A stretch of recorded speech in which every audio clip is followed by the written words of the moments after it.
আসসালামু আলাইকুম। আজকে একটি প্রসঙ্গ নিয়ে আলাপ করব। সেটা একদম আজকে ভাইরাল। প্রসঙ্গটা হচ্ছে উপদেষ্টা নাহিদ।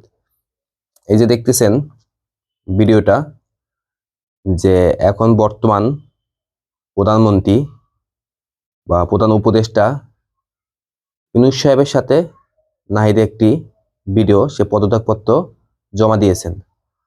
দেখুন, অনেকে সমালোচনা করছিলেন যে নাহিদ যখন উপদেষ্টা হয়েছে তখন সে অনেক টাকা পয়সা মালিক হবে, গাড়ি বাড়ির মালিক হবে, অনেক টাকা ইনকাম করবে। হ্যাঁ, সত্যি সে কিন্তু অনেক টাকা পয়সার মালিক হতে পারতো, অনেক বাড়ি গাড়ির মালিক হতে পারতো। একটা বাড়ি না, সে ইচ্ছে করলে অনেকগুলো বাড়ির মালিক হতে পারতো, গাড়ির মালিক হতে পারতো, অনেক টাকা ইনকাম করতে পারতো, বাহিরে সে পাঠিয়ে পারতো। কিন্তু সে দেখেন, মানে মানুষ কত সমালোচনা করা শুরু করে, আমরা বাঙালি। কিন্তু দেখেন, সে স্ব ইচ্ছায় একদম নির্দ্বিধায় আজকের তার পদত্যাগপত্রটি প্রধান উপদেষ্টার কাছে জমা দিয়েছে। সে কি পারতো না তার এই পদে থেকে সে দুর্নীতি করতে? কিন্তু সে কিন্তু সেটা করে নাই। কিন্তু আমরা কি ভাবছি, আমরা তাকে নিয়ে অনেকে নেগেটিভ কমেন্ট করেছি। এখন যখন সে পদত্যাগপত্রটি জমা দিয়েছে, এখনো আমরা নেগেটিভ অনেক কিছু ভাবতেছি যে না, সে প্রধানমন্ত্রী হওয়ার জন্য ভবিষ্যতে সে পদত্যাগপত্র জমা দিয়ে সে নতুন রাজনৈতিক দল তৈরি করেছে।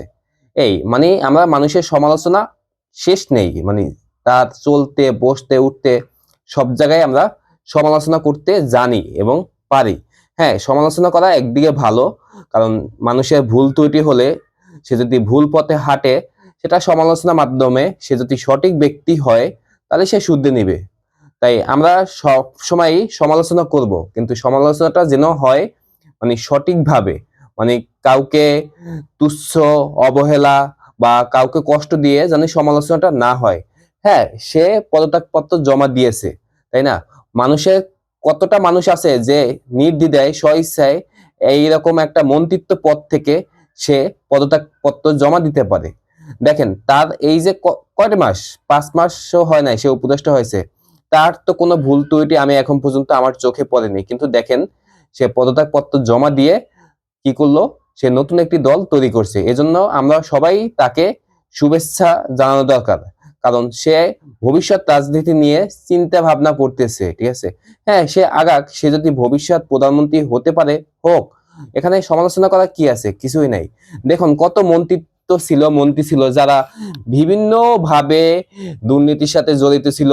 তাদের মানে তারা সঠিকভাবে তাদের দায়িত্ব পালন করতে পারেনি। কই, তারা কখনো পদত্যাগ করেনি। তাদের যেই পদে সে পদ আঁকড়ে ধরে বসেছিল। তাই আমরা মানুষকে সমালোচনা না করি, মানুষের নেগেটিভ পজিটিভ দুইটা দিকই থাকে, আমরা সেটা সবসময় তুলে ধরবো, এটাই আমরা আশাবাদী। কিন্তু যেখানে যে কথা বলা উচিত আমরা সেখানে সত্যিটাই বলবো। কখনো ন্যায়ের পথে বা ন্যায়ের বাহিরে আমরা যাব না, ন্যায়ের পথেই থাকবো। এটা সবসময় আমরা মাথায় রেখে চলবো। আশা করি সবাই ভালো থাকবেন, আমার জন্য দোয়া করবেন।